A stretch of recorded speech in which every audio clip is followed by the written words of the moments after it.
자, 2023 수능 특강 문학 오늘은 15쪽에 2호석의 메밀꽃 필무렵 시작합니다. 일부의 개념학습을 등한시하는 경향들이 없지 않아 있는데요. 절대 안 됩니다.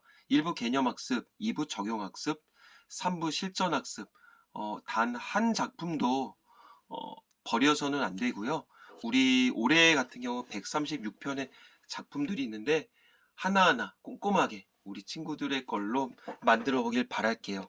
그리고 앞에 있는 이 개념학습을 조금 그냥 대충 보고 그냥 다짜고짜 작품으로 들어가는 것 같은데 사실 나도 그랬어.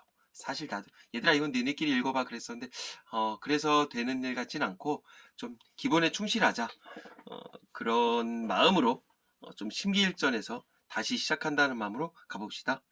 자, 소설의 서술장 특성이래요.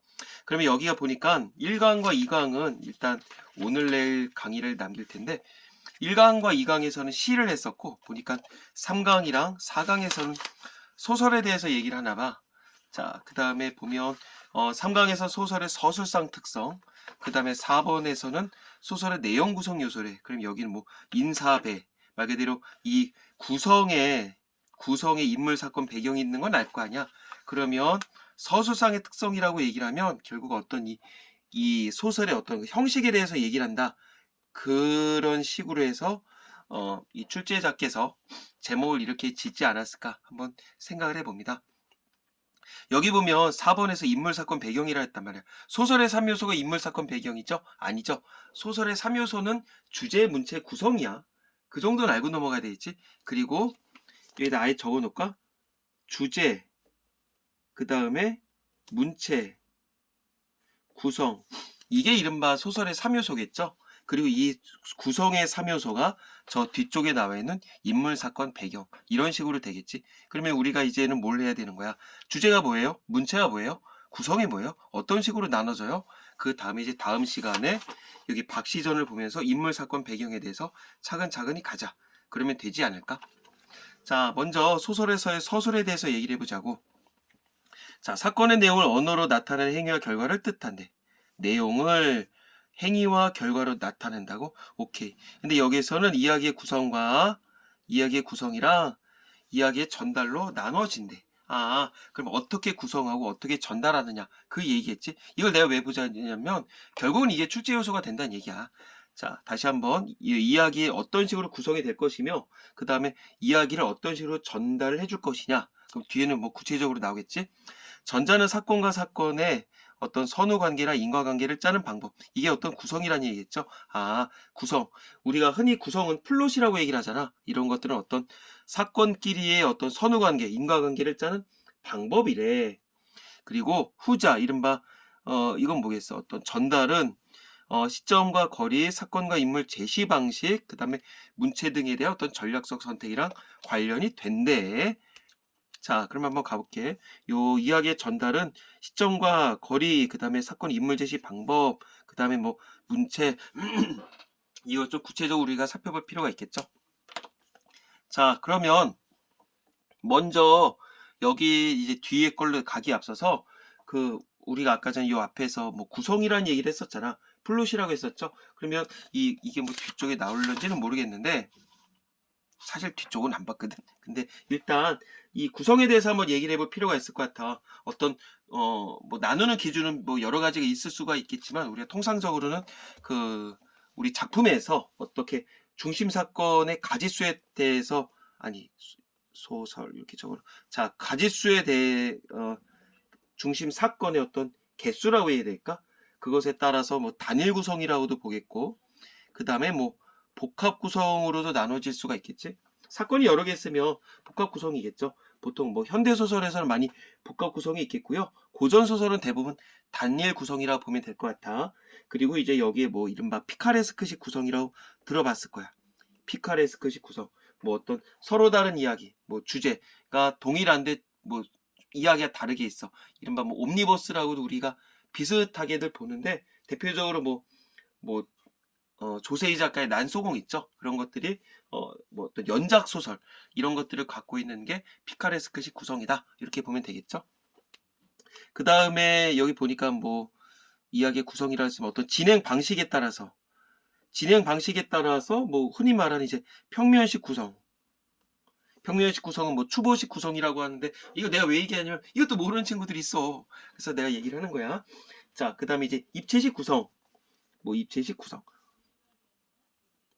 입체식은 뭐 현재 과거 막 시간 왔다 갔다 하겠죠. 대부분 그래서 뭐 요즘 소설에서는 입체식 구성들이 있는데 예전 소설에서는 대부분 뭐 평면식 구성이다 이렇게 보면 되겠지. 그 다음에 이거와 더불어서 뭐 액자식 구성 많이 들어봤죠. 뭐 이야기 외화 안에 뭐 내화가 들어있다. 뭐 김동리 작가의 뭐 무녀도라든가 아니면은 뭐 옛날 걸로 얘기를 하자면 구운몽 이제 이런 것도 액자식 구성이라고 할 수 있지 않을까?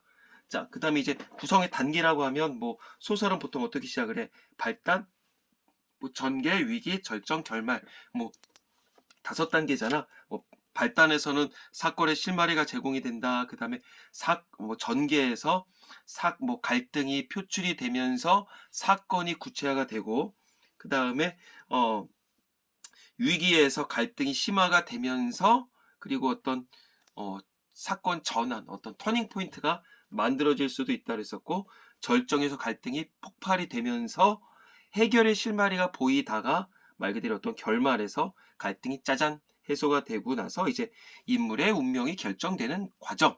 보통 그런 식으로 하죠. 뭐 지금 내가 안 적었으니까 뭐 스톱해서 한번 적어두시든가 그렇게 하세요. 자, 그 다음에 이제 서술상의 특성에 대해서 이제 얘기를 해볼까?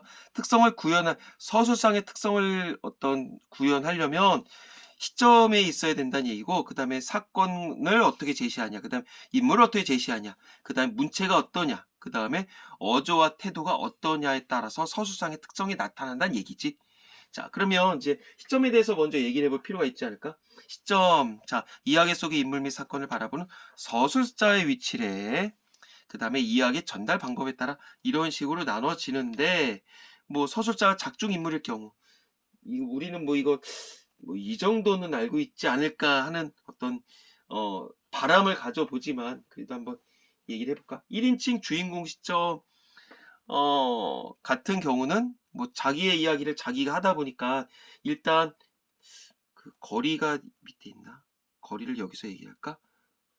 요거 먼저 얘기를 대표적인 작품들이 뭐가 있을까? 1인칭 주인공 시점. 일단은 뭐 신뢰감을 준다. 내가 내 이야기를 하니까. 그 다음에 친근하겠지. 그 다음에 어떤 독자 입장에서 주인공만 본 것, 주인공만 느낀 것들을 우리 독자 입장에서 알 수가 있겠죠.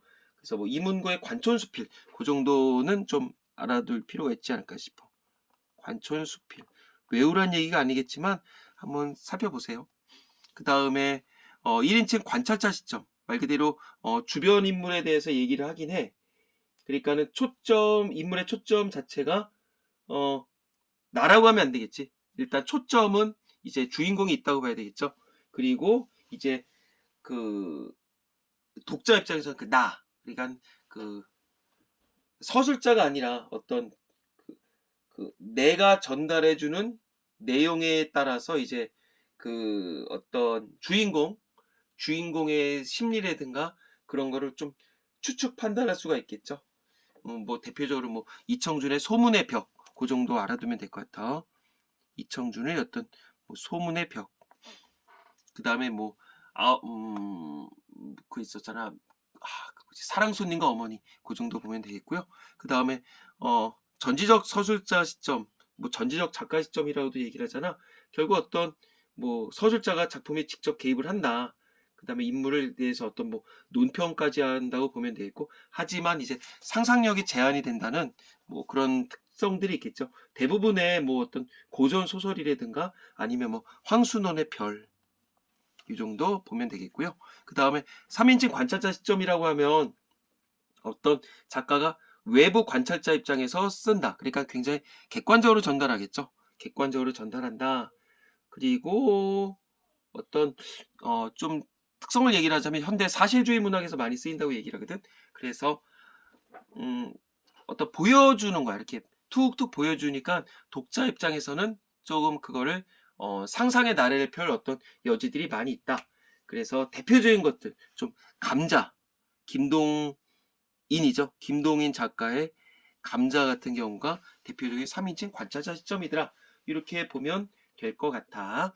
그러면 여기에서 아까 전에 무슨 거리 얘기 나왔었던 거 있거든? 그치, 거리. 거리에 대해서 굳이 얘기를 하자면, 어떤 서술자, 인물, 그 다음에 어떤 독자, 서술자랑 인물이랑, 그 다음에 독자 사이 어떤 정서적 거리감을 우리가 이런 거리라고 얘기를 해요. 어, 조금, 여기다 한번 그려볼까? 어떻게 할까? 네 줄로 나눠보면 될 것 같다. 네 줄로 나눠서, 일단, 좀 커다랗게 두 가지로 나누거든. 1인칭 주인공, 그리고 전지적 작가 시점, 그 다음에 1인칭 관찰자, 그리고 3인칭 관찰자. 말 그대로 어떤 심리 상태를 다 얘기를 하느냐, 아니면 그냥 보여주기만 하느냐에 따라서 쪼갤 수가 있군요. 그래서 맨 처음에 일단 서술자와 어떤 인물 사이의 거리에 대해서 얘기를 해보고, 그 다음에 서술자와 그 다음에 어떤 독자 사이의 거리에 대해서 얘기를 해볼 필요가 있을 것 같아. 그 다음에 이 독자와 인물 사이의 거리, 어떤 심리적인 거리라고 얘기를 했었어. 그러면 일단 1인칭 주인공 시점 같은 경우는 서술자가 나잖아. 그러니까 결국은 이게 제일 가깝겠지. 이게 제일 가까울 거야. 그 다음에 전지적 작가 시점도 다 안다고 얘기를 하는 거 아니야. 그러니까 가깝지. 하지만 관찰자나 1인칭이든 3인칭이든 간에, 그냥 얘기만 해주는 거 아니야.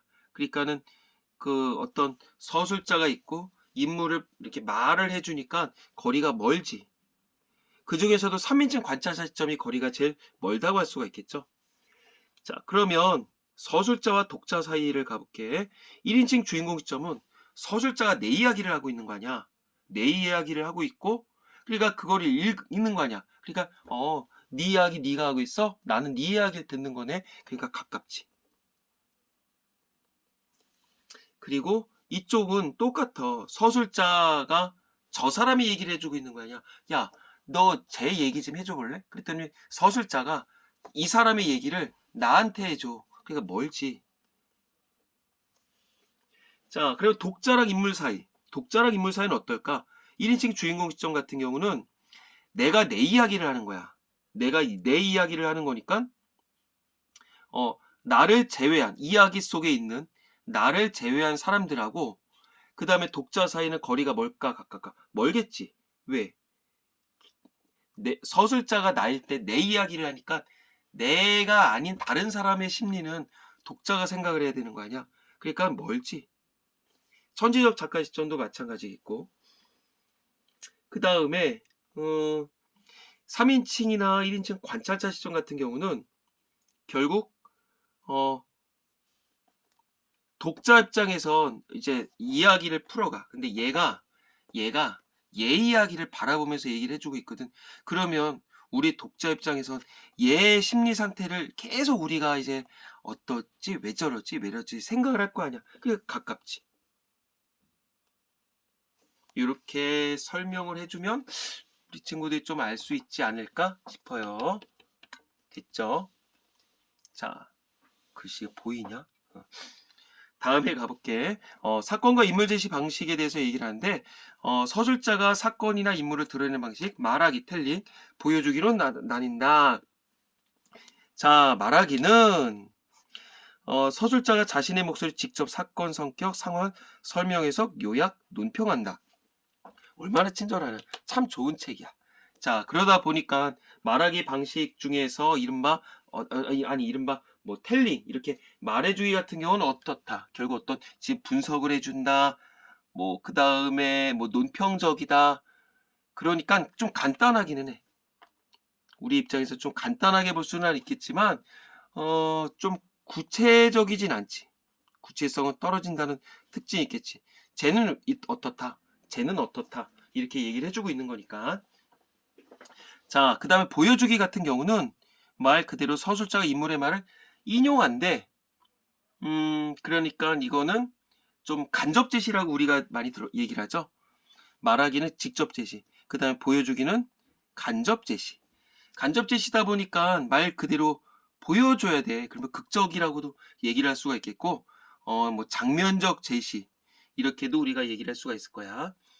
하지만 뭐 정해진 시간, 정해진 공간에 보여줄 게 한도가 있을 거야. 그러니까 어떤 표현상의 제약은 따를 수밖에 없다. 그 정도 보시면 되겠지. 그래서 성격을 직접 말해주냐, 성격을 보여주냐, 이렇게 아마 서술 방식의 특성을 묻는 문제들 많이 봤었을 거야. 뭐 아웃큘레 구두를 가진 사내 이제 거기서도 뭐 많이 구분이 될 수가 있겠고요. 그 다음에 이제 문체라고 하는 것들은 작가가 언어를 구사하는 개성적인 방식이래. 이른바 결국은 이 문체라고 하는 건 이 작가의 스타일이겠죠. 스타일. 자, 구어와 문어, 그 다음에 관념적 단어, 구체적 단어, 뭐, 이런 것들, 뭐, 수식어가 많으면 화려체, 뭐, 이거 뭐, 간결체인가? 그 다음에, 뭐, 만연체, 뭐, 이런 거 많이 들어봤었을 거야. 그게 어떤 작가의 특성을 볼 수가 있더라. 보면 되겠고요. 그래서, 가령, 장년수특에 났었던, 뭐였지? 작년에, 잠깐만, 그 작품이 생각이 안 나네. 작년에, 이 제목이 생각이 안 나냐? 이러면 안 되는데. 작년에, 이럴 때가 있어.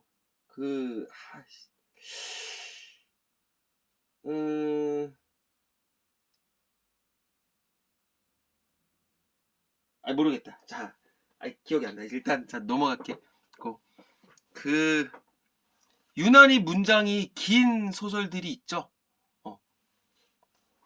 자, 여기까지 갈게요. 그 다음에 이제 어조와 태도 같은 경우, 어조는 뭐라고 해야 될까? 어떤 이 말의 어떤 톤이라고 보면 되겠지. 톤. 어떤 그 인물에 대한 어떤 작가 혹은 서술자의 태도. 그게 어떤 어조라고 보면 되겠고, 뭐, 반어, 풍자, 냉소, 비판, 동사. 설명 모르진 않겠지. 호의적은 좋은 거야. 그 다음에 낙천적도 좋은 거겠고, 해학적 태도, 뭐, 냉소적 어도 같은 거, 뭐, 쌀쌀맞은 태도. 해가지고, 이거는 뭐, 맞아. 손창섭의 비 오는 날. 맞아. 그게 떠올랐다. 그 이름이 기억이 안 나더라고. 그러고 원구랑 동욱이 나왔었던 작품이 있었잖아. 야, 미안합니다. 자, 요 냉소적 어조에서는 그런 것들이 있었어. 뭐 손창섭의 비 오는 날. 거기에 왜냐면 원구가 어떤 동욱이 여동생 동욱이에 대해서 새로 온 집주인이 약간 말을 이상하게 하죠. 그래서 그걸 약간 비아냥거리듯이 뭐 짓거리다, 뭐 주인 사나이가 뭐 짓거린다, 이제 이런 표현이 나오거든. 그런 것들이 어떤 냉소적 태도라고 보면 되겠지.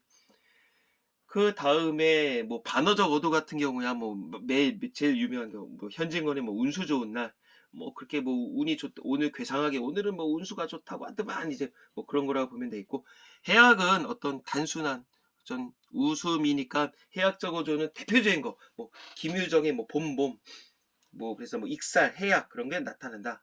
그래서 뭐 장인의 속셈을 모르고서는 이제 어떤 나의 좀 약간 어수룩하죠. 어리숙하다 그러더라. 어수룩한 내 입장에서 그냥 얘기를 하니까 독자 입장에서 웃음을 터뜨릴 수밖에 없게 되는 거겠지. 그게 이제 어떤 해학적 태도이더라. 정도 보시면 되지 않을까 싶어요. 자, 그리고 이제 본문으로 넘어와서 이제 이호석의 매미꽃 필 무렵인데, 항상 나오죠. 어저께 내가 사실은 직강에서 슬쩍 시간에 쫓겨서 얘기를 해지긴 했었지만, 이거는 우리 친구들이 곱씹어보고 계속적으로 볼 필요가 있어. 어떻게 보면 현대소설 중에서 표현 기법이라든가 어떤 감각적 표현 방식이 제일 화려한 작품이라고 해도 과언이 아니겠고요. 사실은 좀 약간 라떼 얘기겠지만, 옛날에 한컴 타자 있어요. 이거 빨리빨리 치는 거. 거기에서도 이거는 맨 앞에 나왔어. 왜? 문장이 너무 아름답거든. 그래서 거의 이제 맨 앞구절, 우리 책에서는 요 일부 부분이 나왔었지만 이런 것들 많이 뭐 들어봤어요. 내가 기억나는 것만 해도 그런가 봐. 뭐 여름장터는 뭐 애시당초 글러서 해는 아직 뭐 중천에 있지만 뭐 벌써 뭐 장판이 뭐 쓸쓸하고 뭐 그런 구절들이 이제 맨 처음에 시작을 하거든. 그렇게 해서 기억이 나고요. 그게 긴 작품이 아니에요. 그래서 오늘 1시간 동안 깔끔하게 마무리를 칠 겁니다. 자, 이어서 일단 미리 얘기를 하자면 그 강원도 봉평에 가보면 실질적으로 9월 달인가 그때쯤에 메밀꽃 축제를 해요. 이제 코로나 때문에 어떻게 되는지 모르겠지만 실질적으로 매로 나른다. 메밀꽃 그 축제를 하겠고요. 그다음에 효성 문화제라고 하는 어떤 그 전시회라고 해야 되는 게 나을 것 같아. 그런 작품집에 대해서 얘기를 하는 그런 공간도 있고요. 실질적으로는 작가들이 나와서 막 시 이렇게 뭐랄까 시 발표라고 해야 되나? 그런 것들도 많이 해요. 그리고 참 코로나 끝나면 우리 친구들 가볼 필요가 있지 않을까 싶어. 자, 전체적인 줄거리는 그렇게 길지가 않아요. 먼저 어떤 좀 흐름을 얘기를 해주고선 우리 소설로 들어가는 게 낫지 않을까 싶어. 허생원이라고 있어. 자, 허생원. 생원은 어떤 사람 이름은 아니겠고, 뭐, 김씨 씨. 보니까 뭐 전문적인 그 용어는 있는데, 여기서 그냥 김씨 씨. 이렇게 보시면 되고, 이 사람은 이제 장돌뱅이야. 장돌뱅이라고 나왔었는데, 그 다음에 이 뱅이라고 하는 건 솔직히 약간 그 사람을 폄하하는 용어겠죠? 뭐, 앉은 뱅이, 뭐, 거렁뱅이 이러잖아. 그러니까 장돌림 뱅이가 어원인데, 장을 돌아다닌다는 얘기야. 그러니까 어떤 자기의 가게가 없고, 실제적으로 봉평 같은 거 이칠장을 이거거든요. 참, 여기도 가본 지가 몇 년 됐는데, 어, 계속 아마 이칠장으로 기억을 하고 있어. 그래서 이칠장은, 매달, 뭐, 2월 2일, 7일, 12일, 17일, 22일, 27일, 이런 식으로 장이 열린다는 얘기야. 닷새마다 한번. 왜 요즘 아파트 단지 내에서도 그렇게 장을 서죠? 그러면 여기가 이칠장이면 옆에 동네는 38장이 되겠지. 그냥 이제 장사꾼들은 여기서 하루 했다가 오늘이 2일이야. 그러면 봉평에서 하고 그다음에 38장이 있는 곳에 다음날 뭐 제천으로 넘어가고 그다음에 사구장도 있겠죠. 그럼 뭐 대화장으로 넘어가고 아마 전국 그 뭐 네이버 같은 데다 쳐보면 전국에 5일장으로 하면 이게 뭐 16장, 27장, 38장, 4구장 이런 식으로 아마 나와 있을 거야. 근데 봉평은 27장이 맞아요. 그리고 이 사람은 왼손잡이야. 왼손잡이가 뭐라고? 뭐 예전에 어떤 그 패닉이라는 가수가 있었죠? 이적이랑 그 김진표가 만들었던 그 패닉에서도 뭐 난 왼손잡이야 아마 그런 노래가 있었어. 어쨌든 왼손잡이고 되게 얼근뱅이라고 여기 나와. 얼근뱅이는 그러니까 곰보야 곰보. 그러니까 지급을 하면 내 얼굴 같다는 생각을 하면 돼. 막 얼굴이 아니지 나는 배옷 같은 거지. 그러니까 어떤 곰보빵 알죠? 곰보빵 소보로라고 하는 거 얼굴이 막 이렇게 그 어그러진 거야. 그래 뭐 천연두 얘기도 나오긴 하더라고. 그래서 뭐 어느 저기에 무슨 섬에서는 이제 그런 환자들을 이렇게 뭐 치료해주는 공간이 있다고도 하는데 어쨌든 얼굴이 되게 못생겼고 제대로 된 사랑을 한번 받아본 적이 없었던 그런 사람이야. 자, 이 사람 옆에는 어떤 친구가 있습니다. 이제 뭐 동업자라고 해야 되나 친구라고 해야 되나 이제 조선달이라고 이것도 이름은 아니고 이제 선달이라고 하는 거 이제 묵과의 급제를 했었는데 어떤 뭐 벼슬을 갖지 못한 사람 우리가 선달이라고 얘기를 하더라고. 그래서 어쨌든 이 사람도 그냥 장돌뱅이야. 장돌뱅이고 좀 약간 성격으로 얘기를 하자면 현실적이야. 뭐 그게 이제 요즘 생활을 얘기를 하는 거겠고 그 다음에 이제 이 사람과 허생원과 이제 성서방네 청녀라고 나 성서방네 어떤 예전에 이제 그 우리 본문에 나올 거야. 예전에 이제 원나잇 스탠드 이제 하룻밤에 뜨거운 사랑을 했었던 이 사람에게는 이제 처음이자 마지막인 어떤 사랑이겠죠. 그게 이제 성서방네 처녀와의 얘기야. 하룻밤을 보낸 다음에 집안이 너무 가난해서 빚쟁이들을 이제 막 피해서 그냥 하루아침에 이제 야반도주 부모님들과 함께 떠나게 되는 이야기야. 그래서 그 사랑을 나눴던 공간이 그게 봉평이야. 그리고 결론적으로 얘기를 하자면 이제 제천으로 넘어가. 봉평에서 사랑을 나누고 그 다음에 이제 제천으로 이제 넘어가. 제천으로 넘어가서 살게 돼. 거기서 이제 뭐 그 뒤쪽에서 얘기를 하고 그 다음에 이제 동이라는 애가 나오기는 해. 요 사이에서 나온 애가 이제 동이라고 추정을 하는 거야.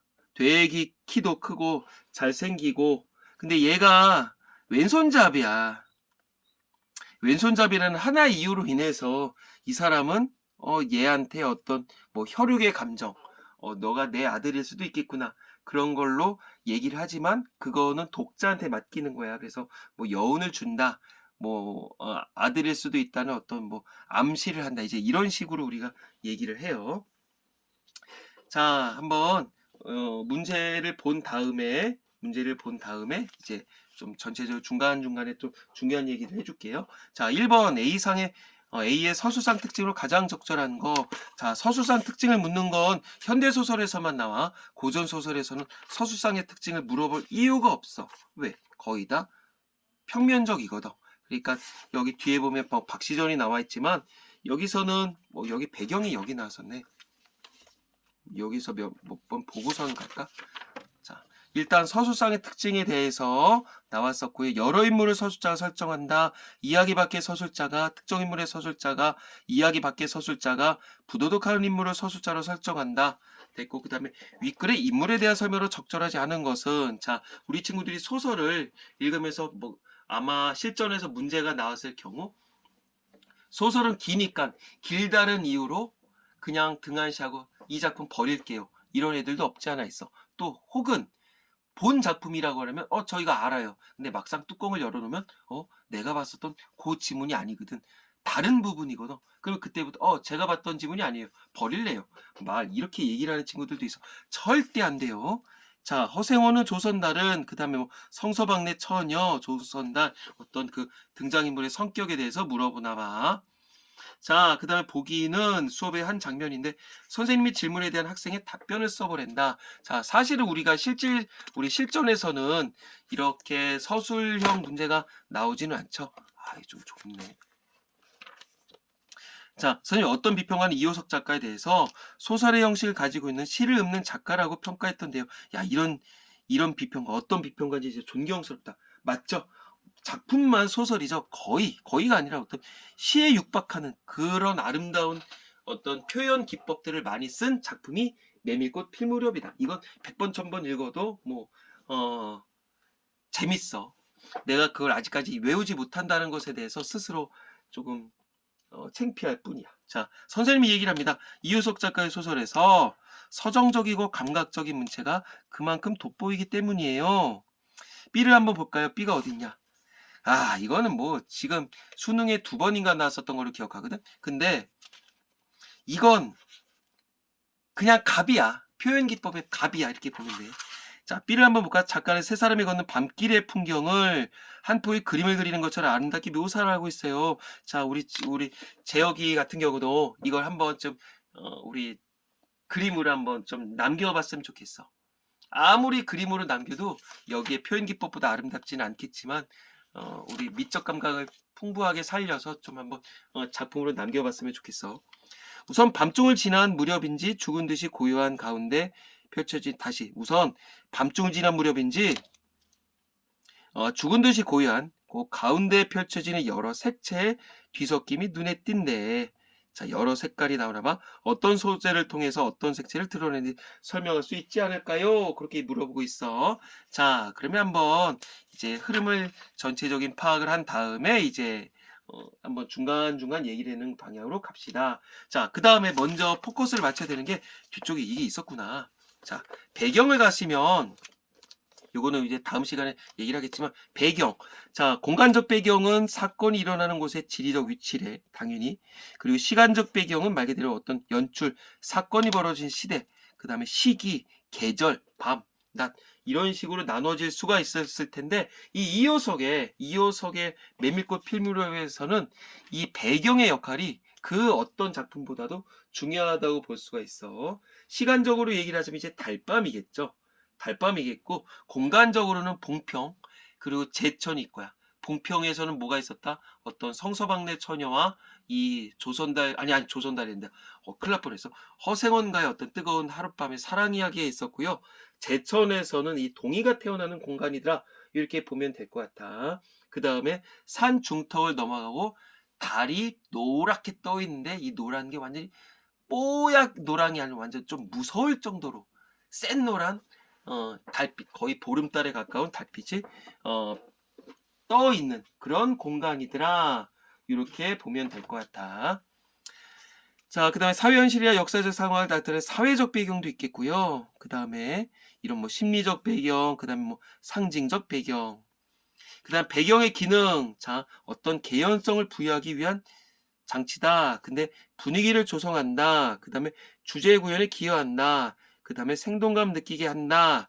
그 다음에 어떤 상징적 의미를 지니기도 한다. 특히나 이 메밀꽃 피무렵에서는 어마어마하게 중요하다고 얘기를 했었어. 그 다음에 뭐 사건을 진행한다. 이 정도도 적어놓을 필요가 있을 것 같은데, 자, 주제 구현에 기여하는 거니까 어떤 사건의 진행을 하게 도와주더라. 뭐가? 요 배경이. 자, 그렇게 가시면 되겠습니다. 자, 이제 맨 앞부터 가볼게. 허생원은 계집과는 연분이 멀었다. 자, 얼굴뱅이 상판을 쳐들고 대어설 숫기가 없었으나 계집편에서 정을 보낸 적도 없었고 쓸쓸하고 뒤틀린 반생이었었다. 아유, 되게 못생겼고 숫기도 없었고 정을 보낸 적도 없었고 이랬었다. 그래, 못소리인가 봐.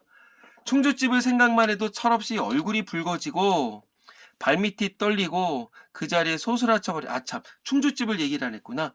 자, 장돌뱅이니까 어떤 거주지가 없는 거 아니야. 그냥 오며 가며 이제 충주를 지날 때쯤에 여기에 뭐 주막이 있었나 보지. 근데 거기 이제 주모를 이 허생원이 러브했었던 거야. 최애했었던 거지. 근데 말도 못하는 거, 얼굴만 빨개지고 발밑이 떨려. 그러니까 이제 지나갈 때쯤에 조선달이 어이 허생 좀 피곤하고 날도 지고 오늘 장사 다 했는데 뭐 장사도 안 되는데 우리 거기 가서 술이나 한잔 하세. 이래서 이 사람은 알고 있잖아. 허생원이 그 충주집을 좋아한다는 걸. 여기다 적어놓을까? 충주집을 좋아한다는 걸, 아유, 충주집을 좋아한다는 걸 알고 있기 때문에 조선달이 이 사람을 끌고 여기 들어간 거야. 자, 충주집 문을 들어서 술자석에서 짜장, 어떤 과연 동의를 만났을 땐 어찌된 서술에 이제 밝은 화가 나버렸다. 왜 그런지 아직 모르겠어. 상의 붉은 얼굴을 쳐두고 제법 계집과 농탕 치는 것을 보고서야 견딜 수 없었던 것이다. 왜? 자기는 좋아하던 여자였었는데, 자기는 말도 못하고 있었는데, 젊고 잘생긴 놈이, 그 아줌마뻘 되는 여자랑 히덕거리고 있으니까, 자, 녀석이 제법 난질꾼인데 꿀사납다. 머리 피도 안 마른 녀석이 낮부터 술 처먹고 계집과 농탕이야. 장돌뱅이 망신만 시키고 돌아다니는구나. 그 꼴에 우리들과 한몫 보자는 셈이지. 동이 앞에 막아서면서부터 책망이었다. 걱정도 팔자야 하는 듯이 빤히 쳐다보는 상기된 눈망울에 부딪힐 때 결김에 따귀를 하나 갈겨주지 않고는 배길 수 없었다. 자, 무슨 말이야? 이제 그 꼴에 우리들과 한몫 보자는 셈이지. 동이 앞에 막아섰어. 너 임마 뭐하는 놈이야 임마 자식아. 어린 놈의 자식이 어디서 네 엄마 뻘 베내는 사람이라 그러는 거야. 나는 좋아해도 아무 말 못하고 있는데 그런 거겠지. 아, 걱정도 팔자세요. 이제 그렇게 생각하면 되지 않을까? 상기된 눈망울에 부딪힐 때 상기된 눈망울 여기 누구의 상기대 어떤 동의 저 아저씨 뭐하는 아저씨야 그냥 아저씨 일 보세요 이제 이런 눈치를 보냈겠지. 그래서 결김에 말그는 홧김에 딱일 하나 갈겨주지 않고는 배길 수가 없었습니다. 자, 동의도 화를 쓰고 팩하게 일어서긴 했지만 맞지 우리 아빠도 아닌데 아 아저씨가 뭔데 그래요 아저씨 일 보세요 이럴 수도 있잖아. 근데 허세호는 조금 더 동색하는 법 없이 마음대로 대로는 다 짓거렸다. 너 뭐하는 자식이야 이제 계속적으로 얘기를 했겠지. 어디서 주워먹은 선머슴인지 모르겠으나 니게도 아비엄이 있겠지. 그 사나운 꼴 보면 마음 좋겠다. 네 아빠 막 퍽이라도 좋겠다. 장사란 게 탐탁해야 해야 되는 거지. 계집이다 뭐냐. 내가라. 에이 이놈아. 내그 꼴치워라. 이렇게 얘기를 한 거야. 그러니까 사실은 어떻게 표면적으로는 그 동의 어떤 윤리적 반윤리적인 행동에 대해서 어른으로서 혼을 내는 거겠지만 실질적으로는 어떤 질투한다고 보면 되겠지. 질투하는 그런 상황이더라. 그러면 이런 것들이 물론 우리는 결론을 알고선 보겠지만 실제 니게도 애비애미 있겠지.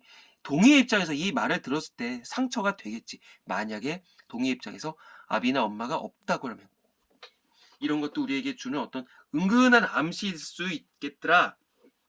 보면 될 것 같아. 자, 그러나 한마디로 대거리하지 않고 하염없이 나가는 꼴을 보린 도리어 측은히 여겼다. 싸대기를 맞았는데 그냥 나가는 거야. 아저씨가 뭔데요? 분명히 말 그대로 완장 떼고서 한번 붙었으면 동의가 이겼을지도 몰라. 근데 거기다 대고서 싸대기 한 대 맞고서 그러고서 그냥 나가버린 거야. 나쁜 애가 아닌 거야. 그러니까 이제 허생이라든가 조선달 입장 저 자식 왜 나가지? 아, 미안한데? 이런 생각 가지고 있었겠죠. 아직도 서름서름한 사이인데 너무 과하지 않았을까 하고 마음이 섬찟해졌다. 사실 알고 있는 사이가 아니잖아. 일면식도 없었던 사이인데 아, 내가 좀 과했나? 내가 싸대기 때린 거 좀 뭐했는데? 그랬단 얘기야. 여기까지. 자, 그래 중요하기고 그렇다고는 해도 꼭 한 번에 첫일을 잊을 수는 없었다. 이제 이 첫일이 무엇인지에 대해서 이제 과거 회상이 나올 거야.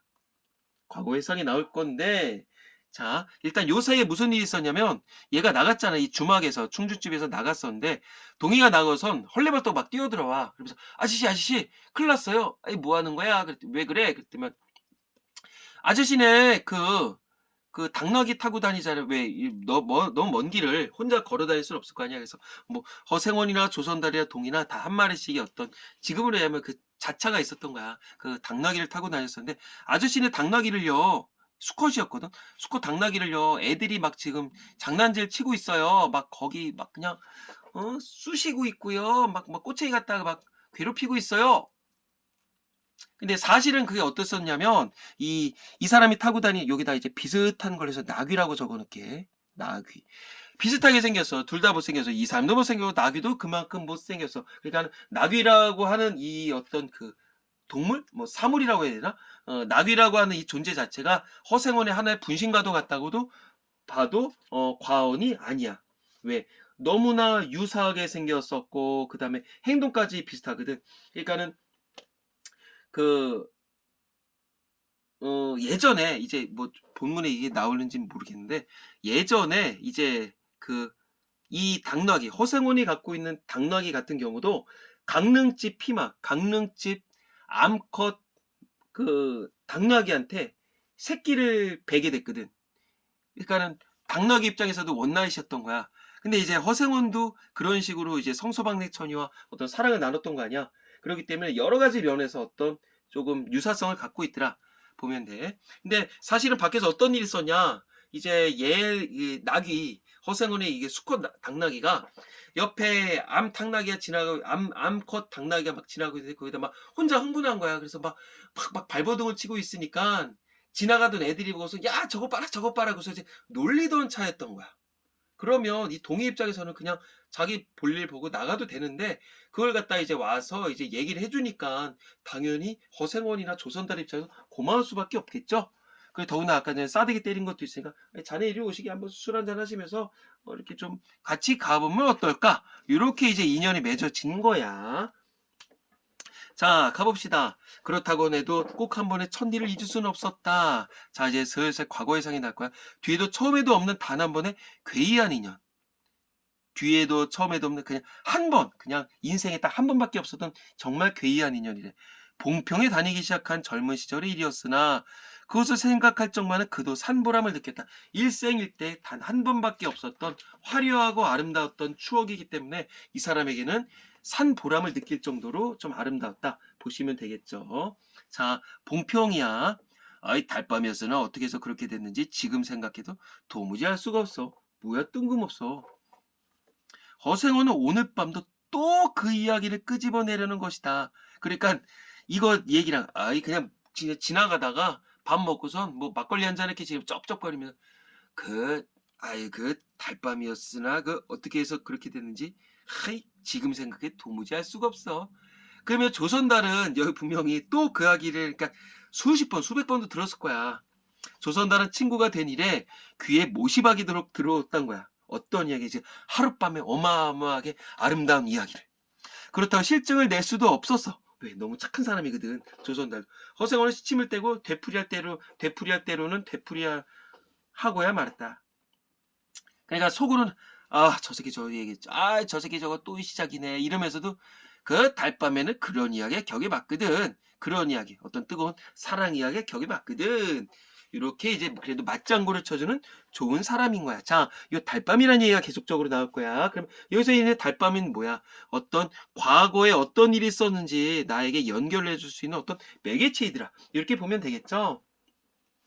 자, 달밤이었으나 위에 가볼게. 이 달밤. 단순한 배경이 아니었었어. 단순한 배경으로 보면 안 돼. 그리고 어떤 전체적인 서사 구조를 이끄는 서사 구조를 이끄는 어마어마한 달밤이라 이렇게 생각을 해도 될 거야. 자, 가볼게요. 조선달편을 바라는 봤으나 물론 미안해서가 아니라 달빛에 감동해서였다. 자, 누구의 입장에서? 허생원의 입장에서. 어머, 잠깐만. A 단락이 있었으니까 그러면 이제 문제 있었던 거. 아, 나는 이 작품을 보면 흥분을 하거든요. 그래서 이제 문제 푸는 걸 잊었었는데 한번 가볼까? 자, A의 서술상의 특징에 대해서 먼저 얘기를 해봅시다. 자, 여러 인물을 서술자로 설정하지 않았죠. 이야기 밖의 서술자? 맞네. 인물과 사건의 거리를 둔다. 인물의 행동만을 묘사하고 있다. 그런 게 있었다 없었다? 없었다. 행동만을 묘사한 건 없었죠. 그 거리상에 대해서는 아까 전에 쌤이 얘기를 해줬었고, 그 다음에 특정 인물이 서술자가 돼서 사건에 대한 자신의 내면을 고백적어조로 드러내고 있다. 아니졌지. 그럼 뭐 허생원, 조선다 이런 식으로 얘기를 하지 않았겠죠. 그 다음에 이야기 밖의 서술자가 주로 특정 인물의 시각을 중심으로 인물 간의 갈등을 전하고 있다. 인물 간의 갈등, 여기서 얘기하는 건 어떤 허생과 동의와의 갈등이겠죠. 자, 특정 인물의 시각을 중심으로 그러면 정답은 4번이겠죠. 누구의 입장에서? 말 그대로 허생의 입장에서. 그다음에 부도덕한 인물을 서술자로 설정했다. 싸대기 때리니까 부도덕한 인물이야? 그렇게 볼 수는 없겠죠. 논평 A. 자, 그럼 여기서 한번 요 초점화자에 대해서 얘기를 해볼 필요가 있겠지. 아, 페이지로 오시면 자, 초점화자라고 나와 있습니다. 서술자가 특정 인물의 시각에 의존을 해서 이야기를 하는 경우다. 그때 그 특정 인물을 초점하자라고 얘기를 한다. 자, 네 가지 유형 말 그대로 1인칭 여기 있는 네 가지 유형의 초점하자는 모두 드러나겠고요. 그 선택적 시점이라는 얘기를 해요. 여기다 적어 놓을게. 선택적 시점.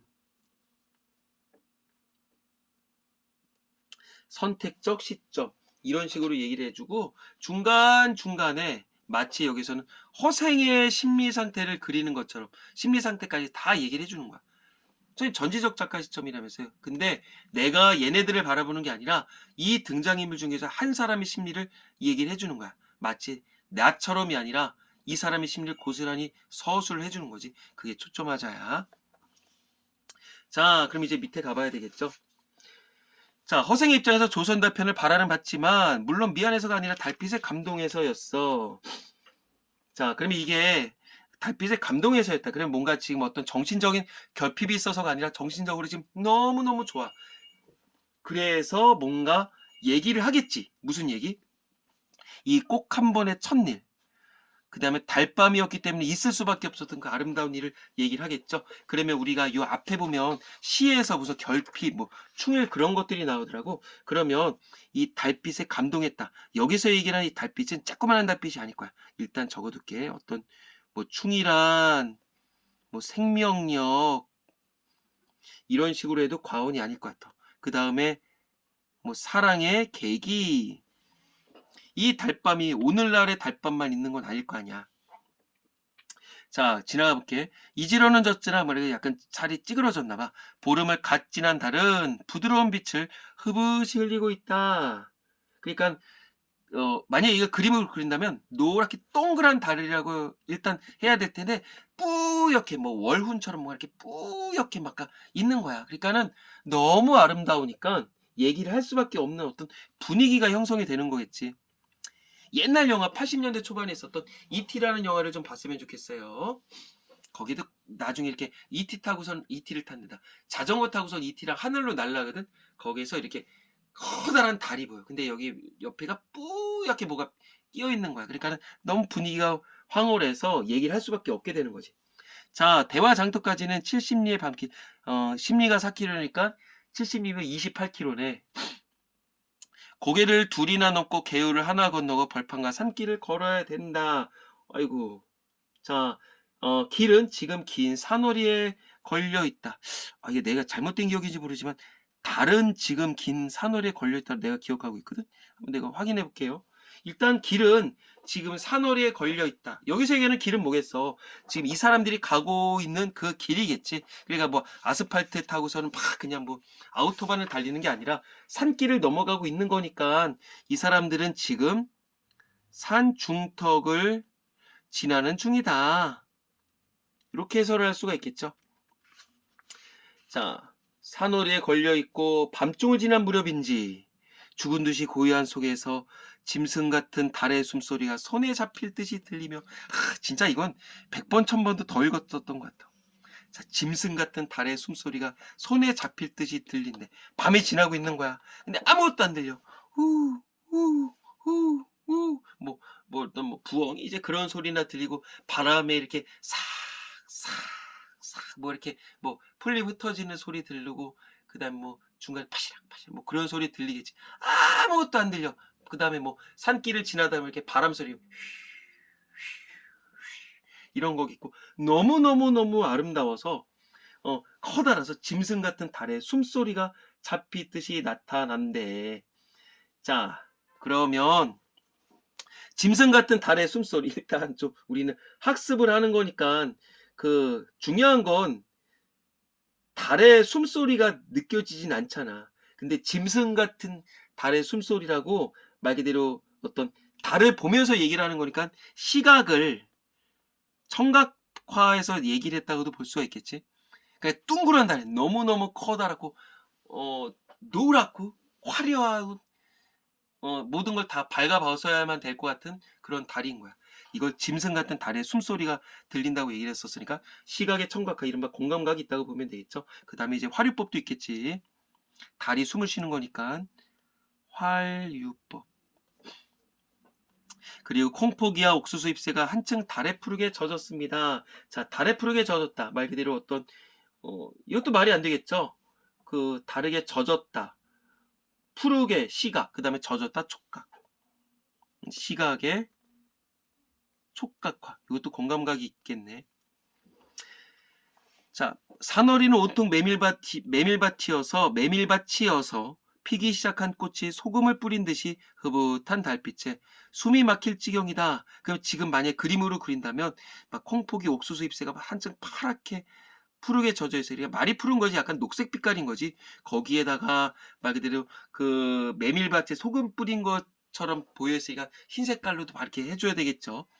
붉은 대궁이 어떤 그 나무의 어떤 그 줄기가 향기같이 애잔하고 나귀들의 걸음도 시원합니다. 그러면 또 빨간색으로 해서 이렇게 뭐 나무 이렇게 줄기를 좀 해줘야 되겠지. 자, 길이 좁은 까도 외줄로 들어서 썼습니다. 이 어떤 의도적인 설정인 거야. 어떤 이 길의 길이가 결론적으로 얘기하자면 길이 넓어지게 되거든요. 이 길의 넓이, 맨 처음에 좁은 길에서 넓은 길, 그 다음에 이제 개울로 지나가게 되는 과정에서 어떤 식으로 아름답게 표현했었는지 좀 우리가 알아야 될 것 같아. 의도적 장치, 이런 식으로 가볼게. 방울소리가 시원스럽게 딸랑딸랑 메밀밭계로 흘러갑니다. 메밀밭계로 흘러간다. 너무너무 조용하기 때문에 딸랑딸랑 세 사람이 지금 타고 가고 있는 거 아니야. 그 소리가 메밀밭계로 흘러간대. 앞장서 허생원의 이야기 소리는 꽁무니에 선 동에게는 확적히는 안 들렸으나 그는 그대로 개운한 제못에 적적하지는 않았습니다. 자, 얘가 보기에도 여 광경이 너무 아름다운 거야. 그렇다고 조선달이랑 어떤 그 허생의 사이에 대화에 껴들기는 뭐하고 그냥 따라가면서도 그냥 좋은 거야. 그러니까 그림으로 그린다면 요거였지. 아주 좁은 길에 허생이 뭐 당나귀를 타고 갈 수도 있고 끌고 갈 수도 있겠지. 그 다음에 누가 있다? 조선달이 있겠죠. 그 저 멀찌감치 이제 동이가 있었을 거야. 근데 지금 둘은 뭐 얘기하고 있는 거야? 앞으로 이렇게 이쪽으로 가면서 참 달밤이었는데 어떻게 그렇게 됐는지 나도 이렇게 생각해도 도무지 알 수가 없어. 아이 달밤에 그런 이야기 격이 맞거든 하면서 이제 옛날 이야기 성서방네 처녀와의 어떤 뜨거운 사랑 이야기를 이제 막 얘기를 할 것이야. 그래서 이거 가시면 이거는 우리 교수님도 말씀을 하셨었는데 묘사도 있어, 비유법도 있어, 문장을 의도적으로 막 길게 하다가 막 짧게 하기도 하고, 그리고 굉장히 막 보는 것처럼 객관적으로 얘기를 하기도 하고 주관적으로 서술을 하기도 하고 시각도 나와 청각도 나와 촉각도 나와 모든 표현 기법이 다 출연됐다. 이렇게 봐도 된다고 그랬었어. 자, 그러면 한번 여기서 아까 전에 얘기 안 했던 거 산 중턱을 지나고 있어. 그러면 결국은 이런 식으로도 얘기를 할 수가 있겠지. 자연물을 묘사해서 이들의 어떤 행동을 묘사한다. 이런 식으로도 얘기를 할 수가 있겠죠. 자, 장선 꼭 장이 선 꼭 이런 날 밤이었네. 객주치 토방이란 무더워서 잠이 들어야 말이지. 자, 객주치. 그러니까 지금으로 얘기하면 여관이겠죠. 토방이란 무더워서 잠이 들어야지. 이게 1936년도 작품이란 말이야. 그러니까 뭐 지금처럼 어떤 호텔, 여관처럼 에어컨이 빵빵하게 나오는 것도 아니고, 더구나 아까 전에 내가 시작할 때 어떤 식으로 시작한댔어. 여름장터는 애시장초 글러서 해는 아직 중천에 있건만 장판은 장판은 벌써 쓸쓸하고, 그러니까 해가 중천에 있지만 해가 뭐 장터가 이미 끝난 상황, 그렇게 시작을 한다 그랬단 말이야. 그러면 계절적으로 지금 여름 그렇게 볼 수 있지 않을까? 예전에. 자, 토방이라 묻어서 잠이 들어야 말이지. 아이 밤중은 돼서 혼자 일어나서 개울가에 목욕하러 나갔지. 이게 지금 누가 얘기하고 있는 거야? 허생이 얘기를 하고 있는 거야. 어떤 걸 얘기를 해주고 있어? 조선달한테 옛날에 성서박내 처녀와의 사랑 이야기. 조선달은 수십 번 수백 번을 더 들었을 거야. 아이 봉평은 지금이나 그제나 마찬가지나 보이는 곳마다 메밀꽃이어서 아이 개울가가 어디 없이 하얀 꽃이야. 돌밭에 벗어도 좋을 것을 달이 너무 더 밝은 까닭에 너무 수줍었던 거지. 옷을 벗으러 물방앗간으로 들어갔지 않았나 내가.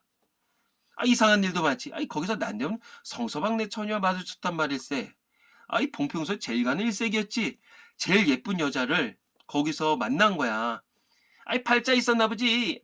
자네 허생원이가 그 예쁜 여자 만나는 게 운명적이었었나 보지 뭐. 우리 조선달이 맞장구 쳐주고 있어. 자, 그러면 여기서 지금이나 그제나 일단은 체크만 해주고서 넘어갈게. 아무렴하고 응답하면서 말머리를 아끼는 듯이 한참이나 담배를 빨 뿐이었다. 뜸들이고 있는 거야. 왜? 자기가 얘기를 하면서 설레인 거지. 그 얘기를 또 하는 그 자체가 자기는 또 리뷰를 하는 거 아니야. 자, 구수한 자줏빛 연기가 밤 기운 속에 흘러서는 녹았습니다. 자, 이것도 공감각이네. 자, 구수한 자줏빛 연기. 시각을 후각화했구나. 공감각. 날 기다린 것은 아니었으나 그렇다고 달리 기다리는 논팽이에 있는 것도 아니었네. 누가? 성서방네 처녀. 처녀가 울고 있단 말이야. 짐작은 되고 있었으나 성서방네는 한창 어려워서 들고 날 판인 때였지. 집안이 어렸던 거야. 더군다나 이 동네에서 제일 예뻤던 여자니까 이 허생원 같은 경우도 오며 가면 어떤 그래도 시장터에서 들리는 한간에 들리는 소문은 알고 있었던 거지. 한 집안일이나 딸에겐들 걱정이 없을 리겠나. 아빠가 망에 자빠져서 그렇게 걱정인데 당연히 이 여자도 뭐 걱정을 했었다는 얘기지. 그래서 울고 있었던 거야. 좋은 데만 있으면 시집도 보내려면 시집은 죽어도 싫다잖아 이 여자가. 그러나 처녀란 울 때같이 정을 끄는 데가 있을까? 여자는 울 때가 제일 이뻐. 이제 그런 의미인 것 같아. 처음에는 놀라기도 한 눈치였지. 얼굴뱅이 못생긴 내가 옆에 다가가니까. 그러니까는 이 걱정했을 때는 누그러지기도 쉬운 듯해서 이럭저럭 이야기가 됐네. 무슨 말이야? 그러니까 여자가 이제 이 사람은 밖에서 너무 더워서 그냥 개울가에서 목욕하려고 옷을 벗으려고 했었는데 딸빛이 너무나 막 화려한 거에서 수줍어서 물레방앗간에 들어간 거지. 그랬더니 여자 혼자 훌쩍훌쩍거리고 있네. 이 동네에서 제일 예쁜 여자네. 왜 울고 있지? 맞아. 쟤네 집 되게 어렵다 그랬지. 아이고, 그래도 딸이라고 울고 있구나. 그래, 걱정이 되니까, 여보시오, 왜 우시오? 저희 집안 어쩌저쩌고 이제 얘기를 하다가 이제 거기서, 어떤 사랑이 꼽혔다. 이렇게 보면 되겠죠. 그러니까는, 뒤에 뭐라 하냐. 생각하면 무섭고도 기막힌 밤이 없어. 자, 무섭도록 어떤 우연의 일치였다. 하지만 그건 나에게 운명과 같은 밤이었다. 결국은 여기서는 이제 허생이 자기의 그 처음이자 마지막인 어떤 첫날 밤의 이야기를 우리 조선달한테 100번, 1000번 얘기를 해주고 있는 그런 상황이더라. 그렇게 보면 되겠죠. 자, 그러면 이 지금 물레방앗간, 더군다나 달밤의 물레방앗간, 그냥 단순한 배경이 아니야. 어떤 사건 전개에 어떤 필요성을 부여한다. 보면 될 것 같아. 안 지울게. 사건 전개의 필요성. 사건 전개의 필요성. 이 사람 그냥 바깥에서 그냥 훌러덩 보고서 개울가에서 목욕했었으면 둘이 만날 리가 없었어. 그리고 날이 더워서 옷을 벗지 않았으면 만날 리가 없었어. 그리고 이 여자가 울고 있지 않았다면 만날 리가 없었어. 그럼 이 소설이 쓰여지지 않았겠지. 자, 그리고 결국은 이 물레방앗간에서 어떤 뜨거운 사랑이 이루어지는 어떤 만남의 계기가 되더라. 이렇게 보면 되겠죠. 자, 아이 생각하면 무섭고도 기막힌 밤이었어. 여기서 딱 끊었어. 그랬더니 맞장구 쳐서 아이 제천인지로 주례랑 놓은 거 그 다음 날이었다. 얼쑤. 거기 이렇게 보면 되겠지. 누가? 제천. 얘네가 도망갔다며 성서방네 처녀가. 이제 그래가 야반도주 한 거지. 그래서 어디로 간 거다? 제천으로 간 거야. 어디서? 봉평에서.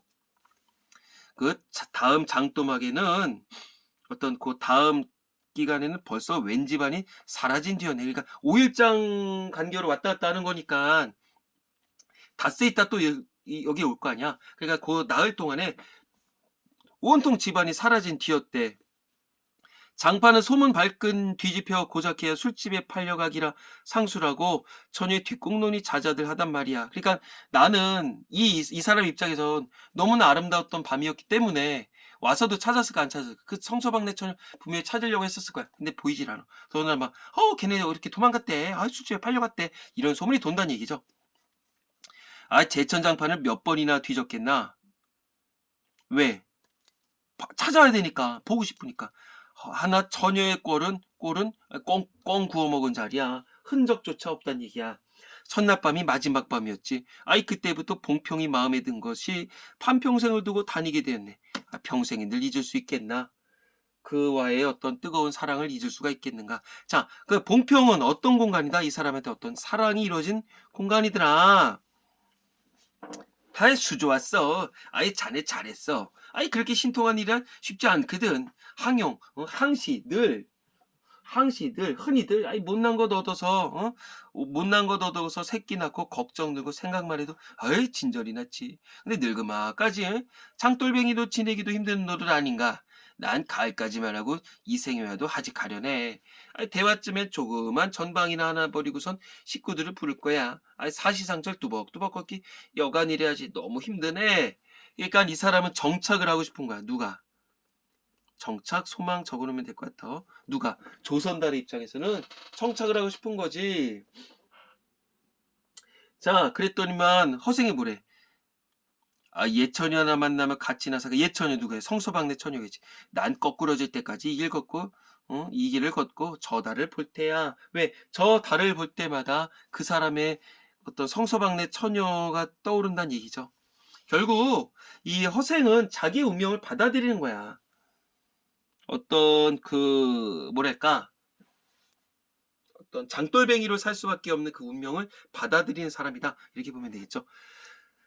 산길을 벗어나는 큰 길로 튀어졌다. 꽁무니의 동이도 앞으로 나서 나귀들은 가로 늘어섰다. 이제 두 사람의 얘기를 동이는 지금 듣지를 못하고 있었던 거잖아. 근데 이제 큰 길로 튀어지게 되면서 라인이 바뀌었던 거지. 아까 전에는 허생, 조선달, 그 다음에 동이 이런 식이었었는데 이제는 허생, 그 다음에 조선달, 그 다음에 동이 뒤에다가 이렇게 당나귀 한 마리씩 끌든지 타든지 하면서 터벅터벅 걸어가고 있겠지. 자, 왜 의도적으로 이렇게 했었는지 가볼게. 총각도 젊겠다. 지금이 한창 시절인데 충주집에서는 그만 실수를 해서 그 꼴이 됐으나 설게 생각하지 마시게. 자, 충주집에서는 내가 실수를 해서 그 꼴, 내가 괜히 자네 싸대기 때리고 그랬네. 미안하네. 그러니까 이제 대화의 물꼬를 트는 거겠죠. 대화를 유도하고 어떤 사과를 하는 거겠지. 너무 서럽게 생각하지 마시게. 전만해요. 되려 부끄러워요. 계집이란 지금 웬 제격인가요? 자나깨 나 어머니 생각뿐인데요. 이 새끼 효자야. 진짜 효자야. 제가 아무리 잘생겼다고 해도 제가 그렇게 무슨 계집이에요. 그런 거 아니에요. 저 어머니밖에 없습니다. 허생현의 이야기로 실심의 끝이라 실심하다. 좀 많이 이렇게 맥 빠지고 어지럽다 이런 용어야. 맥 빠지고 어지러워진 터이라 동의의 어전은 한풀 수그러진 것이었다. 왜 아까 전에 나쁜 아저씨로 알았을 거 아니야. 근데 이제 그 이야기 두 사람의 이야기를 정확히는 듣지는 못했지만 동의의 어조가 한풀 수그러든 것이었어. 그럼 이제 누가 얘기가 시작해야 될까? 아비엄이란 말에 가슴이 터지는 것도 같았으나 그거 아까 전에 내가 암시라고 했었죠. 맨 처음에 네 아비엄이도 있겠지 이런 얘기에 얘는 그때 가슴이 터지는 것도 같았으나 저한테는 아버지가 없어요. 피부치라고는 어머니 하나뿐인걸요. 돌아가셨나? 이제 아직은 모르니까 당초부터 없어요. 헤이, 그런 법이 세상에 어디 있는가? 생원과 선달이 야단스럽게 껄껄들 웃으니 통이는 정색하고 우길 수밖에는 없었다.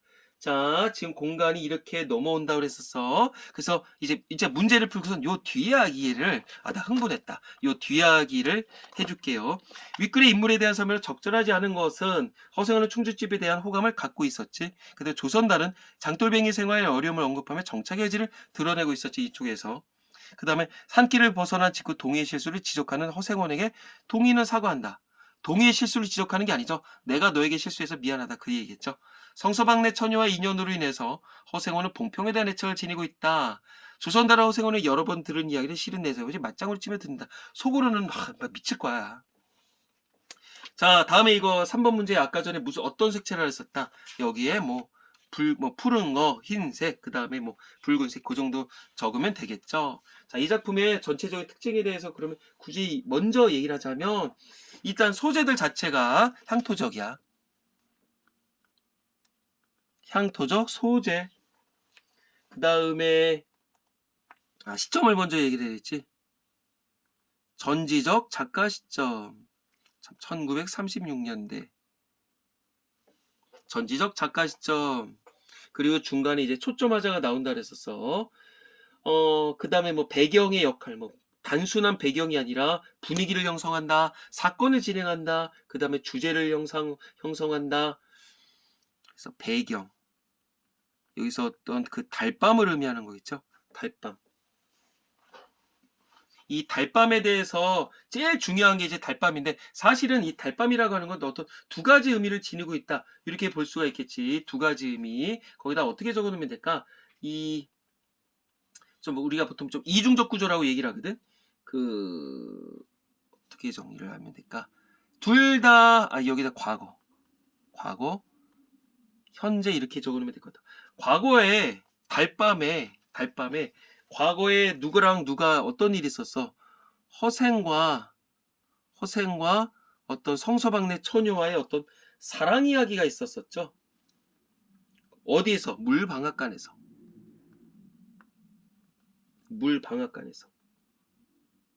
그러면 이때는 어떤 혈유 이런 게 아니라 어떤 인간의 본원적인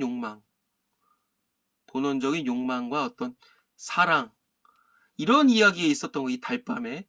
하지만 지금에서의 어떤 이 달밤은 어떤 공간이야? 일단 등장인물은 허생이 있겠지. 그리고 조선달이 있겠고, 그 다음에 동의가 있겠죠. 자, 그리고 어디서 어디로 넘어가고 있는 거야? 자, 봉평에서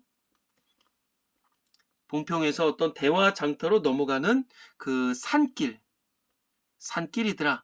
이렇게 보면 되겠죠. 그리고 넘어가다가 이제 개울을 지나게 될 거야. 쌤이 이거 끝나면 얘기를 해주겠지만, 개울을 지나게 되면서 어떤 혈육의 정을 느끼게 되는 그런 이야기가 이제 나오게 되겠죠. 그게 제일 중요하고, 그 다음에 서정적인 문체, 그 다음에 시적인 문체, 그리고 다 얘기를 한 것 같은데, 그 다음에 허생의 성격도 얘기를 했고, 어떤 운명적으로 받아들인다, 그런 거 얘기를 했고, 나귀와의 관계 얘기했고, 그 다음에 중요한 거 얘기를 했지? 주제는 뭐겠어? 당연히 주제 같은 경우는 어떤 떠돌이의 어떤 떠돌이의 삶의 애환이라고 얘기를 하면 좋은 것도 포함을 하는 거예요. 그러니까 지나다니다 좋은 일도 있겠지. 어떤 떠돌이 삶에 대한 애환, 그 다음에 제일 중요한 거 혈육의 정. 참, 이거 그 얘기 안 했다. 암시를 해준다. 그 다음에 여운을 준다. 뒤에 어떤 얘기가 나올지 거의 열린 결말에 가깝다고도 볼 수가 있거든. 그러니까 이 결론은 우리 독자들이 생각을 해야 될 텐데, 중요한 얘기들은 다 했고요. 그 다음에 그런 거 있어. 어떤 이 전지적 작가 시점이긴 한데, 인물의 내면을 직접적으로 막 서술한다거나, 아니면 사건의 전후 과정, 이런 것들을 직접 다 까발려 얘기를 하진 않아. 그래서 좀 관찰자적인 태도로 얘기를 해주고 있고, 중간에 저 이제 뒤쪽에서 개울을 건너다가 아예 경망스럽게도 발을 헛디뎠다. 이런 식으로 나오는 구절이 있단 말이야. 그럴 때 이제 조금 서술자가 직접 개입을 하고 어떤 자기의 견해를 밝히는 구절이 나오기도 해. 그게 이 작품의 특성이다. 그래서 문제를 다 풀었었는데 이 뒤에 거를 굳이 얘기를 하자면 이제 어떤 식으로 얘기가 진행이 됐냐. 자, 지금 두 사람의 대화를 동의는 못 들었잖아. 근데 이제부터 뭐 부모님 어떻게 되시나? 그래서 부모님이 안 계시다고 얘기를 했었고, 그러면서 동의의 얘기를 다 듣게 되는 거야. 자, 동의의 얘기를 듣게 되는데 원래는 부모님이 안 계세요. 아니, 그런 법이 어디 있는가? 얘기를 하면서 이제 가다가 자기 엄마 얘기를 하게 되는 거야. 이제 그러면 누가 길렀나? 그래 어머니가 이제 이래저래 해서 어디서 제천에서 저를 낳으셨는데요. 그래서 이제 서방이 있어야 되니까 뭐 다시 뭐 의부라 그러나? 다시 결혼을 하셨어요. 근데 그 의부가 성질이 그지 같아서 그렇게 같이 살질 못하셨고요. 지금은 제천에 계십니다. 그래서 저도 그냥 빨리빨리 집을 나와서 이렇게 살고 있어요. 어릴 적부터 이렇게 그냥 장돌뱅이 하면서 살고 있네요. 아니 자네 보니까 얼굴 반반하게 생겼는데 왜 어떻게 듣고 났더니만 참 뻔하고 좀 짠하군. 그러면서 이제 물이 깊어서 이제 거기에 건너가게 됐던 거야. 그러고서는 이제 물이 이제 바로바로 있는 건 아니, 그 이제 길이가 될 거 아니야. 이제 거길 건너가면서 물어보는 거지. 원래 제천이셨던가? 왜냐하면 이 제천이란 용어 딱 들을 때부터 허생은 이미 이제 안다기보다 느낌 있는 거. 나도 제천으로 그 성소박내 처녀가 갔다 그랬었는데 그 제천하는 딱 용어에 꽂힌 거죠. 원래 제천이셨던가? 아, 웬걸요? 아, 어머니가 시원스럽게 말을 안 해주셨는데요. 봉평이라고도 하셨어요. 그러면 꽂히는 거죠. 봉평? 그 아비성이 뭔가? 모르겠어요. 저 애시당초 듣지를 못했어요. 그러니까 이 허생의 입장에선 멘붕인 거죠. 자칫하면 이 동의가 내 아들일 수도 있겠다. 이런 충격을 받은 거지. 왜냐면 그 여자의 사랑을 나눈 것이 봉평, 그 다음에 여자가 옮긴 곳이 제천 그랬었잖아. 그러니까 거기서 발을 헛디게 됐던 거야. 헛디게 됐던 거야. 그러면서 그거를 누가 업어줬다. 누구야? 우리 동의가 업어주게 됐던 거야. 그러면서 이제 따뜻하게 이제 체격 좋은 애가 업어주고 있으니까 거기서 또 얘기를 했겠지. 아유 미안하네. 그 내가 이렇게 신세를 지게 됐어. 그래서 지금 그 아버지 어디 계신가? 뭐 어머니 어디 계신가? 어머니 지금 제천에 계세요.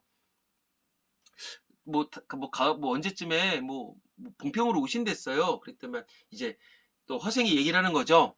봉평이랬지 가을이라고. 그럼 이제 무슨 말이야? 자기도 가을에 봉평에 다시 가보겠다. 자, 그러고서 이제 길을 건넜어. 그랬더니만 이제 그 조선단은 이미 건넜을 거 아니야. 그래서 조선단이 물어보는 거지. 아니 멀쩡하던 사람이 왜 오늘 이렇게 자빠지고 난리야? 그랬더니만 허생원이 얘기를 합니다. 아이 그 나귀 생각하다가 달 헛디딘 거야. 나귀 아까 전에 그 어디서 그 새끼 얻어가지고 그랬잖아. 내가 그거 생각하다가 헛디딘 거야. 사실은 뭐야? 사실은 어떤 성서방네와의 사랑으로 그 사이에 있었던 태어날 수도 있었을 어떤 동의에 대해서 얘기를 한 거겠지. 그러니까 아까 전에 처음에 지금 두서없이 얘기를 하는데 이렇게 좀 정리를 해보면 되지 않을까? 허생과 나귀는 동일한 거야. 그 다음에 허생의 입장에서 어떤 성서방네 처녀랑 여기에 어떤 강릉집 피마 그리고 요 사이에서 났던 동이 그리고 여기에 어떤 새끼 이것들끼리의 어떤 동질성이 있다 이렇게 볼 수가 있겠지. 그래서 이제 길을 건넜어. 옷이 다 젖으니까 짜고 있잖아. 자 이제 빨리 가세. 자 그리고 걷기 시작하는데 동이의 채찍이 왼손에 있는 거거든. 그러니까 허생원이 딱 보면서 놀라는 거지. 이 사람이 눈도 잘 이제 깜깜하고 잘 안 보이는데 그 눈 왼손에 그거를 쥐었다는 걸 보고서 화들짝 놀라게 돼. 그러면서 이제 맨 마지막 구절은 우리 친구들 여기다 좀 적어놔도 괜찮을 것 같아. 달이 어지간히 기울어졌다. 이런 용어, 이거는 나도 아예 머릿속에 외우고 있거든요. 달이 어지간히 기울어졌다. 그러니까 시간이 얼출렀던 거야. 그러니까 아들이다 이렇게도 볼 수가 없어. 근데 아들일 가능성이 있겠죠. 그렇게 이야기가 끝나게 됩니다. 자, 이거랑 같이 뭐 이효석 작가의 어떤 들이라고 하는 작품도 있으니까 한번 읽어보시고요. 재미난 소설이 내강분에 써 있었어. 그러니까는 다시 한번 보시고 표현 기법들 다시 한번 살펴보시기 바라겠습니다. 그 다음에 수능이 두차례 나왔었으니까 한번 스스로 살펴서 보시고요.